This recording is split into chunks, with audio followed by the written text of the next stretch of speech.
ಡಿಕೆಶಿ ನಿವಾಸದಲ್ಲಿ ಸಿಎಂಗೆ ಬ್ರೇಕ್ಫಾಸ್ಟ್ ವಿಚಾರಕ್ಕೆ ಸಂಬಂಧಪಟ್ಟಂತೆ ಪರಮೇಶ್ವರ್ ಹೇಳಿದ್ದಾರೆ, ಅರೆ ಯಾರು ಬೇಕಾದರೂ ಕರೀಬಹುದು, ಯಾರು ಬೇಕಾದರೂ ಯಾರ ಮನೆಯಲ್ಲಿ ಬೇಕಾದರೂ ಬ್ರೇಕ್ಫಾಸ್ಟ್ ಮಾಡಬಹುದು.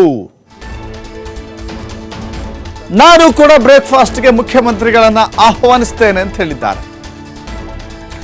ಡಿಸಿಎಂ ಬ್ರೇಕ್ಫಾಸ್ಟ್ಗೆ ಇದು ವ್ಯಂಗ್ಯಾನ. ಹಾಗಾದ್ರೆ ಡಿಕೆ ಶಿವಕುಮಾರ್ ನಿವಾಸದಲ್ಲಿ ಸಿಎಂ ಬ್ರೇಕ್ಫಾಸ್ಟ್ ಮಾಡಿದ್ರಲ್ಲ, ಅದಕ್ಕೆ ವ್ಯಂಗ್ಯ ಮಾಡಿದ್ರ? ಸಿಎಂ ಡಿಸಿಎಂ ಬ್ರೇಕ್ಫಾಸ್ಟ್ ಇಂದ ಬೇಸರಗೊಂಡಿದ್ದಾರಾ ಪರಮೇಶ್ವರ್?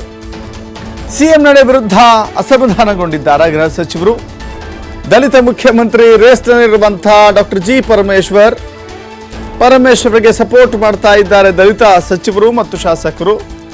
ಈ ಸಂದರ್ಭದಲ್ಲಿ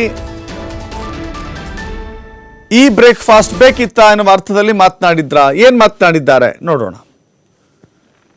ಅದೇನಿಲ್ಲ, ಆರಾಮಾಗಿ ಯಾವತ್ತೂ ಇದ್ದಾರಪ್ಪ, ಇದೇನು ಹೊಸದೇನಿದೆ, ಆರಾಮಾಗಿ ಯಾವಾಗಲೂ ಇದ್ದಾರೆ. ಅದೇನಿಲ್ಲ. ನಮಗೆ ಸಂತೋಷ ಏನಂದರೆ ಎಲ್ಲ ವಾತಾವರಣ ತಿಳಿಯಾಗಿದೆ ಮತ್ತು ಯಾರೋ ಅದ್ರ ಬಗ್ಗೆ ಮಾತಾಡೋದಕ್ಕೆ ಹೋಗೋದಿಲ್ಲ ಇನ್ಮೇಲೆ ಅಂತ. ಮೊದಲಿಂದನೂ ಕೂಡ ಹಾಗೇ ಇದೆ ವಾತಾವರಣ. ಅದು ಕೆಲವರು ಅದನ್ನು ಕ್ರಿಯೇಟ್ ಮಾಡಿದರು, ಈಗೆಲ್ಲ ಸರಿಯಾಗಿದೆ.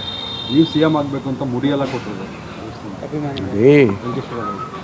ಅಲ್ಲ, ಈಗ ಸದ್ಯಕ್ಕೆ ಅವರಿಬ್ಬರೇ ತಿಂಡಿ ತಿಂತಾವ್ರೆ. ನಮಗೂ ಕರೆದ್ರೆ ನಾವು ಹೋಗ್ತೀವಿ ತಿಂಡಿ ತಿನ್ನಕ್ಕೆ. ನೀವೇನಾದರೂ ಮತ್ತೆ ಬ್ರೇಕ್ಫಾಸ್ಟ್ ಅರೇಂಜ್ ಮಾಡ್ತೀವಿ? ಇಬ್ಬರಿಗೂ ಸೇರಿ ನೀವೇನಾದರೂ ಅರೇಂಜ್ ಮಾಡ್ತಿದ್ದೀರಾ? ಯೋಚನೆ ಮಾಡೋಣ. ಅದು ಅಲ್ಲ, ಒಳ್ಳೇದಾಗೋದಾದ್ರೆ ಅದನ್ನು ಮಾಡೋಣ. ಪಾಸಿಬಿಲಿಟಿ ಇದೆಯಾ ಸರ್? ಯಾಕಾಗಬಾರ್ದು? ನಿಮ್ಮ ಸಲಹೆಯನ್ನು ಭಾಳ ಇದರಿಂದ ನಾನು ಸ್ವೀಕಾರ ಮಾಡ್ತೀನಿ. ಅವರಿಬ್ಬರು ನೀವು ಕರೆಸ್ತೀರಿ? 8.5 ವರ್ಷ ಕೆಪಿಸಿಸಿ ಅಧ್ಯಕ್ಷರಾಗಿದ್ದಂತ ಡಾಕ್ಟರ್ ಜಿ ಪರಮೇಶ್ವರ್ ಮೂಲ ಕಾಂಗ್ರೆಸ್ನಲ್ಲಿಯೇ ಗುರುತಿಸಿಕೊಂಡಿದ್ದಾರೆ. ಪರಮೇಶ್ವರ್ಗೆ ಹಿಂದೆ ಸಪೋರ್ಟ್ ಮಾಡ್ತಾ ಇದ್ದಂತ ಹರಿಪ್ರಸಾದ್, ಡಿಕೆ ಶಿವಕುಮಾರ್ ಆಗ ಸಿದ್ದರಾಮಯ್ಯ ವಿರುದ್ಧವೇ ಅಸಮಾಧಾನಗೊಂಡಿದ್ರು ಪರಮೇಶ್ವರ್. ಈಗ ಬದಲಾದ ಸನ್ನಿವೇಶದಲ್ಲಿ ಸಿಎಂ ಆಪ್ತ ಬಳಗವನ್ನ ಸೇರಿಕೊಂಡಿದ್ದಾರೆ ಪರಮೇಶ್ವರ್. ಸಿದ್ದರಾಮಯ್ಯ ಸಿಎಂ ಸ್ಥಾನದ ಅಭಯ ಕೊಟ್ಟಿದ್ರಿಂದ ಸೇರಿದ್ದಾರೆ. ಒಂದು ವೇಳೆ ತಮ್ಮನ್ನು ಕೆಳಗಿಳಿಸಿದ್ರೆ ನಿಮ್ಮನ್ನ ಬೆಂಬಲಿಸ್ತೇವೆ ಅಂತ ಹೇಳಿ ಸಿಎಂ ಹೇಳಿದ್ದಾರೆ. ಹೀಗಾಗಿಯೇ ಸಿದ್ದರಾಮಯ್ಯ ಬಣವನ್ನ ಸೇರಿದ್ರು ಪರಮೇಶ್ವರ್. ಆದರೆ ಇದೀಗ ಡಿಕೆಶಿ ಜೊತೆ ಸಿಎಂ ಸಖ್ಯ ಬೆಳೆಸ್ತಾ ಇರುವ ಹಿನ್ನೆಲೆ ಪರೋಕ್ಷವಾಗಿಯೇ ಬೇಸರಗೊಂಡಿದ್ದಾರಾ ಎನ್ನುವ ಪ್ರಶ್ನೆ ಇದೆ.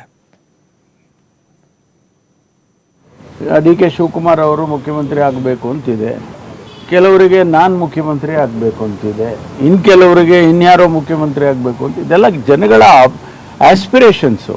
ಅದಕ್ಕೆ ತಪ್ಪು ಅಂತ ನಾವು ಹೇಳಕ್ಕೆ ಬರೋದಿಲ್ಲ. ನಮಗೆ ಅದು ಮುಖ್ಯ ಆಗೋದಿಲ್ಲ. ಈಗ ನಮಗೆ ನಮ್ಮ ಹೈಕಮಾಂಡ್ನವರೇನು ನಿರ್ಧಾರ ಮಾಡ್ತಾರೆ ಅದೇ ಮುಖ್ಯ ಆಗುತ್ತೆ. ಅಲ್ಟಿಮೇಟಮ್ ಅದು ಹೈಕಮಾಂಡಿನ ತೀರ್ಮಾನ